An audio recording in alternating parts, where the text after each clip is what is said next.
இன்னைக்கு ஒரு பிறந்த நாள் வந்து செல்லில் நோண்டிட்டு இருக்கும்போது பார்த்தேன். இவர் கூட எவர் கூடயும் பேசுறது இல்லைண்ணா, யாரு கூடயுமே பேசுறதுனா நம்ம தனிமையாக இருக்கும். நம்ம வேலை உண்டு, நம்ம உண்டு. யாராவது அடிச்சா கூட முதல் நான் அப்படி கிடையாது. நான் வேற மாதிரி யார் என்ன சொன்னாலும் கண்டுக்க மாட்டேன். வீக் பாயிண்டே என்னன்னா எனக்கு கோவம், ரொம்ப கோவம். எப்பயும் அந்த கோவம்னா எனக்கு போயிருச்சான்னு கேட்டால் அதுதான் போகவே கிடையாது.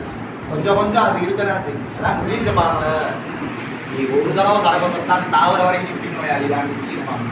ஏன்னா சொல்லி தந்தாங்க, நல்லா கவனிங்க, கிளாஸை முதல்ல கவனிங்க. தூக்கம் தான் வரும்.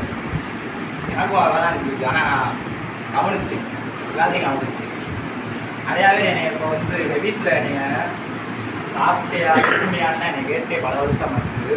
ஆனால் இப்போ அப்படியே வாழ்க்கையே மாறிடுச்சு. ஒரு முயற்சி கேட்டால் தான் இருந்துச்சு எனக்கு. அவர்னா எங்கள் கூட தான் இருந்தாப்புல. இப்போ எனக்கே ரொம்ப கஷ்டமாக இருக்குது. நல்லா தான் இருந்தாப்புல. ஏன் வாழ்க்கை வந்து 5 நிமிஷம் நம்ம புரட்டி கொடுக்கணும். அது கூட நம்ம சண்டை போகிற அளவுனாச்சு நம்மளுக்கு தெளிவு வேணுங்க. அதுக்கு நம்ம தெளிவாக இருக்கணும்னா பிடிக்கக்கூடாது. அதான் முக்கியமான பாயிண்டாக. பிடிக்க கூப்பிட்டாலும் இன்னைக்கு வேணாம் எனக்கு, நாளைக்கு வரையும் அமையிலே சங்கடப்பட்டாங்க. பிடிக்க கூப்பிடுவாங்க, இப்போ கூட என்னை டெய்லியும் கூப்பிடுவாங்க. அதே தெருவில் தான் முடியிருக்கேன். நான் என் பழக்கவழக்கம் நிறையா இருக்குது, வயசு கம்மியாகுது. நான் நிறையா வித வழி வச்சுருக்கேன். ஆனால் நல்ல பழக்கவழக்கம்னா எனக்கு கிடையாது. நம்ம பேருமே என்னை யூஸ் பண்ணிக்கிட்டான். அது எனக்கு எப்போ தெரியும்னா, நான் தெளிவானது கூட தான் எனக்கு தெரியும். நான் எப்படி தெளிவானேன், அதை வந்தேன், எனக்கு சொல்கிறத கேட்டேன், காது கொடுத்து கேட்கணும்.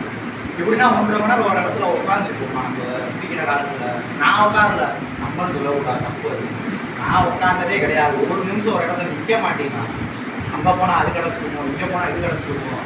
10 ரூபா தான் கையில் இருக்கும்.